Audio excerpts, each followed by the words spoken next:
Okay, magandang buhay po sa inyong lahat para po sa programang Buhay OFW ngayon at iba pa na mapapakinggan po sa DWWD Armed Forces Radio. Ito po si Terry Alpa. Ngayon po ay narito tayo sa Serious Mania Senior High School kung saan po ay pinagdiriwang po nila ang ikam 59, no? Founding anniversary at siyempre kasama po natin ngayon ang kanila pong principal. Hello sir, pakilala niyo po ang sarili. Hello po, ako po ang punong guro ng ating paaralan, Serious Mania Senior High School, Dr. Quirino P. Sapol Jr. Yes. Ano po ang masasabi niyo ngayon sa mga naging kaganapan ngayon?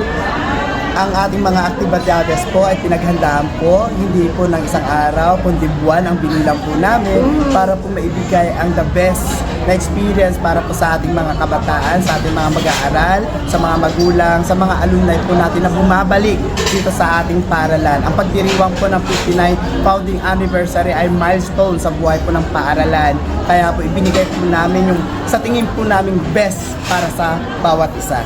Okay, ano-ano pa po yung magiging kaganapan ngayong araw na to? Maliban pa po sa na-witness na po natin na motorcade, mass, opening program, unveiling of our new statue of Serious Manias, magkakaroon pa rin po tayo ng field demo sa bawat year level po natin, iba't ibang katangian po na ipapakita ng mga bata natin. Then sa gabi magkakaroon po tayo ng fellowship night para sa ating mga alumni. Nice. Okay, meron po ba kayong gustong pasalamatan?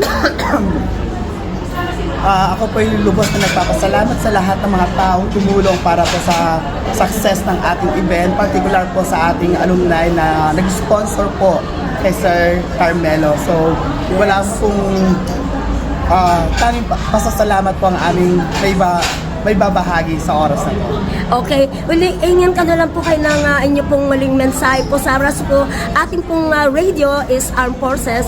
So, hinga ko po kayo ng mensahe para sa ating mga sundalo. Bilang public servant po natin, alam po natin na kailangan po natin protektahan ang katahimikan at katiwasayan ng ating lipunan. So, saludo po ako sa inyo. Sana po magpatuloy po ang inyong gawain para po masiguro po natin ang seguridad ng ating bansa. Yes, maraming salamat po sir and good luck po sa inyo and congratulations po. Thank you po. Okay, thank you so much.